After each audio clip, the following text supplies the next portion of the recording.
Morning, everybody. Happy Wednesday. How are we doing this morning? Morning, Good teacher. morning. We're good. Morning. Hey. Good. Love the voices. Love hearing the voices. Yay, happy Wednesday. Today, in honor of continuing our Black History Month and in wanting to do a little read aloud activity, I'm going to read the book called Let Them Play, and I will share my screen and show you. Has anyone ever read this book before? It looks like this. Let's go back. Has anyone seen this? No, ma'am. No. No, teacher. I don't know. Okay, well, let's check it out. So it's called Let Them Play. And I know you can't exactly see this cover, so I'll try and zoom in. But it's a pretty recent book. It takes place more so, though, in the 40s and the 50s. And it's about discovering the inspiring tales of the Cannon Street All-Stars as they never got the chance to play baseball thanks to bigotry and ignorance. Who knows what the word bigotry means or ignorance? Any ideas? You can put in the chat too. Means not paying attention or not really caring. Yeah, ignorance can be kind of like ignoring something, absolutely. Maybe for reasons such as because you have bias, or maybe just you're not as educated on a certain topic. Bigotry is a type of discrimination. So when we talk a lot about how certain populations of people, certain classes, certain races, genders are discriminated against, the LGBTQ community is discriminated against, that is a way of saying that they've been oppressed and are not necessarily treated as equal as other groups. Okay? Yeah, thanks, Naomi. She said, ignorance means lack of importance. Yeah, great. So that is kind of what we're focusing on today. Based on the title, Let Them Play, what do we think? I know I gave a kind of brief synopsis, but what do we think that this book's going to be about? Yes, I see a hand from Mihaela. That they're gonna like try to fight for like the right to let them play. I think baseball it is because the picture. Yes, beautiful. I absolutely agree. That's a very, very good inference. True, and I see some people saying possibly related to Black history. Definitely, this isn't a true story, but it's definitely based on a lot of true accounts that Black athletes had growing up during this time. Sonia agrees. Awesome. And yeah, racism for sure, Naomi. So I'm going to be reading it as well over here. And let's get going. Okay. Oops, I have to put it on over this screen. Lost opportunities. Yes, I agree, Leilani. Thank you. Okay, so I'll start right here. Most folks say it was Coach Ben Singleton who pulled the all-star dreams from the sky over Harmon Field and sprinkled them in the eyes of 14 boys the summer of 1955. Not that baseball dreams weren't already rising high as heat waves on noonday porches all over Charleston Upper West Side. Boys wanted to be like Jackie Robinson playing for the Brooklyn Dodgers, and mothers like Flossie Bailey on Strawberry Lane wanted to find their missing mop handles. Stickball players like her son John used the handleless bats to hit half rubber balls, and sandlot players made mitts from paper bags or cardboard sewn with shoelaces. Jackie Robinson, is that a familiar name to people? Yes, it is. Yeah, what have you heard about Jackie Robinson? He plays like baseball. Yeah, he was a very big hero and leader in terms of the baseball movement or sports movement for Black athletes. He was an incredible athlete and just really defied a lot of odds in terms of racism and oppression, made it to the big leagues, and just proved a lot of people wrong. Lots of movies, lots of books about him, super inspiring story, but this is what this book relates to a bit. So I want to focus also on this last line where it says, stickball players, stickball, like her son John, used the handles as bats to hit half rubber balls, and sandlot players made mitts from paper bags or cardboard sewn with shoelaces. What do these last sentences tell you about how these boys are playing baseball? And you can put these in the chat or come up with me. These last two sentences. Yeah, Kenya, what do you think? How they're like homemade, like they make it themselves. Yeah. Does someone want to add to that? They make it from themselves. Good. Yeah, I see. Aitza just chatted. They couldn't get the actual thing. They're making they're making do with what they have. Absolutely, Naomi. Lower class. They don't have resources. Good. Yeah. I wouldn't necessarily, yeah, they're thinking out of the box because that they didn't necessarily have the opportunities. They weren't given a lot of these things as maybe other white children were given. They are trying to find other ways to continue to play the sport. Also want to add, I think this shows kind of the determination and passion these boys had for the sport and wanting to play the sport if they're willing to use kind of these homemade items to continue playing. Good. Okay. But every street and sandlot player knew the Lucky Boys suited up one of the 4 Little Leagues teams chartered by the Cannon Street YMCA. Those boys used real bats, balls, and gloves and wore real uniforms. They played on Harmon Field, too, a sun-spit patch of earth where the players rolled out a red picket fence before each game to mark the home run line. So that sounds pretty nice, right? Why do you think that these boys, why are they so lucky? Why do they have this opportunity to play with real bats, balls, and gloves and wear real uniforms?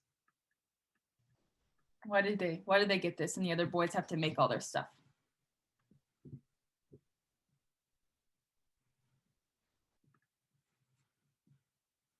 What are we thinking?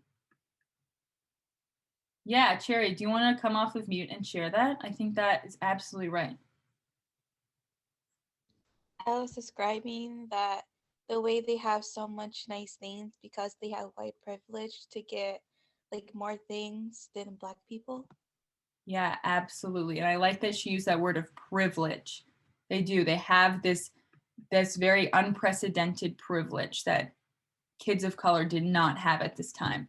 And well, it is not as tangible, it's not as direct as this disconnect between white and Black players. There's still that sense of privilege that lives amongst white children. Okay, good. Thank you, Cherish. Let's keep going. Okay, that Jackie Robinson summer, it wasn't just Charleston's West Side boys that loved playing ball. Baseball fever burnt all over South Carolina. I said that with a Southern accent, that was funny. The state had 62 chartered little leagues in all, but only the Cannon Street League was Black. All other leagues were white. In South Carolina in 1955, no white Little League team ever played a Black team because white people and Black people were said to live separate but equal. That meant Black people had to use separate schools, separate parks, separate ball fields too, even though every chartered Little League team signed a paper to play any team regardless of race, color, or creed. Let's look at this picture. What do people see in this picture? And what kind of emotions does this picture evoke for you? Yeah, Mihaela, what do you think? It shows like how there's 2 different water, like one for the white people and one for the Black colored people, and like it's like segregated, like how it used to be like back in the day. Good. Yeah, and then Kenny, I saw your hand as well. Do you want to add to that? Yeah, I agree with her, but it's also sad how they just like judging other people by their color. Yeah, absolutely. Kenya has this emotion of sadness. What other emotions do people see? What other emotions do people get when they look at this picture? Can I go again? Yeah. I feel like angry. I get Angry. Absolutely. Abner said rage. Gabriella, will you share what you said in the chat? I totally agree. It's like disgust towards humanity. That this happened. It's disgusting. It's enraging. Absolutely. And this phrase, separate but equal. Doesn't that seem so ironic that was a thing within society that we lived with? Yeah, sorry, what'd you say? It seems very petty. Petty, very petty. Yeah, Mihaela said it's still like that today. It maybe not be so ingrained within a lot of our rules or within, like we don't have necessarily separate water fountains or separate schools or separate leagues, but there are still some elements that we can see where there is some segregation, a little bit more implicit though. Yeah, totally. Valerie said it was not like that. This wasn't that long ago. Yeah, it wasn't. Absolutely. Good. Keep these thoughts up. I really appreciate them. I know it's frustrating and it's sad, but I appreciate everyone for tuning in. Okay. But that summer, like blue crabs tucked deep in the mud banks of Charleston's Marsh Creek's parents, neighbors, and coaches tried to keep the dark troubles and deep worries of the times from the West Side boys who just wanted to play baseball. And the more baseball, the better. One day in the small front room where Mr. Robert Morrison, president of the Cannon Street YMCA, made important decisions, Coach Singleton and the other coaches met to pick the first all-black Little League All-Star team in South Carolina, called the Cannon Street All-Stars. The team would compete in the city tournament and then could advance to state competition and then to the regional tournament in Rome, Georgia. If they won there, it was off to the Little League World Series in Williamsport, Pennsylvania. So there are some big moves being made for these boys. And yeah, let's see how it goes. Okay. Coach Singleton hit the exciting idea to the 14 chosen boys like a high-popped fly. Big Mosh, can you pitch an extra tournament game? He grinned. Leroy Major grinned back. Soon, all-star dreams sparkled in Westside parents' eyes. Mothers held teas as fundraisers to buy boys' uniforms, making heaps of fried chicken, sweet Johnny cakes, and bread pudding that melted in your mouth, set on best linens in good china. Father, who worked at the Navy Yard, went straight to the ball field to help out. Nothing was too good for the boys. Very exciting. Pause here. What are some predictions that people have that's going to happen? So we have this first Black All-Star Little League team who's going to be playing now against white teams. And they're going to be going to tournaments and hopefully the national championship. But what do we think is going to happen? Is there anything that's being foreshadowed? Miguel, what do you think? I saw what you just put in the chat. I think that things will change in at least some way, that the Black community can at least like play in like leagues, maybe not even big leagues, but at least something that will get them to like that's something that can give them inspiration to just keep going. Yeah, absolutely. I like that you use that word inspiration.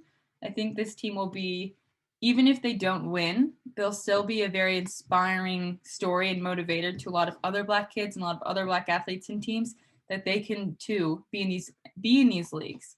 And hopefully, I hope that they'll be able to prove something, to prove this equality and even be better. All right, let's keep going.